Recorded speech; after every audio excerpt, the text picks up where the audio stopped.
Audiolib présente Elon Musk de Walter Isaacson, traduit de l'anglais par Johann Frédéric Elgage et Pierre Régnier, lu par Thierry Blanc.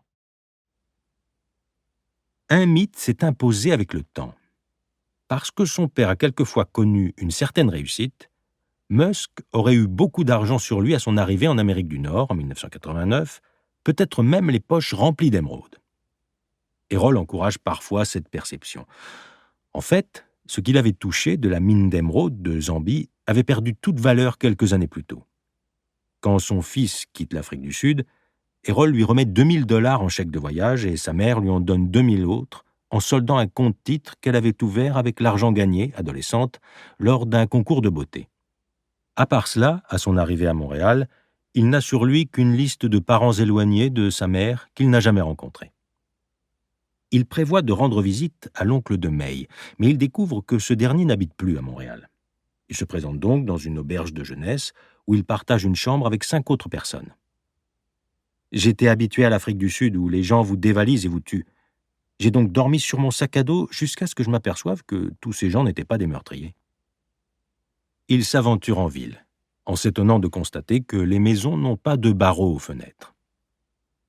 Au bout d'une semaine, il s'achète un Greyhound Discovery Pass pour $100.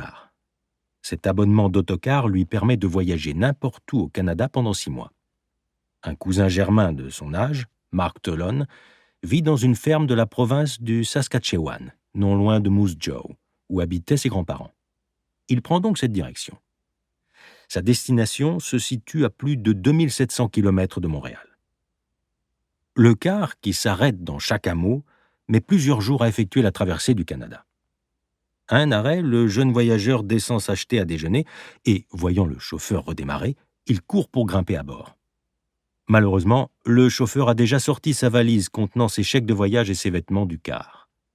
Il ne lui reste maintenant plus que son sac à dos rempli de livres qu'il garde partout avec lui.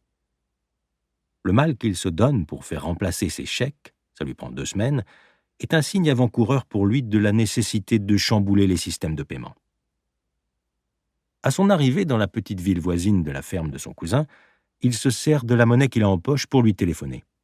« Salut, c'est Elon, ton cousin d'Afrique du Sud. Je suis à l'arrêt de car. » Le cousin le rejoint avec son père, l'emmène dans un steakhouse de la chaîne Sizzler et l'invite à séjourner dans leur ferme, où ils cultivent le blé. Une fois sur place, on le met au travail. Il nettoie des silos à grains et aide à construire une grange. C'est aussi là qu'il fête ses 18 ans, en mangeant un gâteau qu'ils ont confectionné et cuit de leurs mains avec « Joyeux anniversaire, Elon » écrit en glaçage au chocolat. Au bout de 6 semaines, il reprend le bus et se dirige vers Vancouver, encore un trajet de plus de 1500 km, où il habitera chez le demi-frère de sa mère. Il se présente à l'agence pour l'emploi, où il constate que la plupart des boulots sont payés $5 de l'heure, à l'exception d'un poste payé $18. Il s'agit de nettoyer les chaudières de la scierie. Cela suppose de revêtir une combinaison hazmat et de se faufiler dans un petit conduit qui mène à la chambre où la pulpe de bois est portée à ébullition et de dégager à la pelle la chaux et les dépôts accumulés sur les parois. Si le type au bout du conduit ne retirait pas ces dépôts assez vite, il était pris au piège et il transpirait toutes ses tripes, se rappelle Musk. C'était un cauchemar à la Dickens, façon steampunk, rempli de tuyauteries noires et du vacarme des marteaux-piqueurs.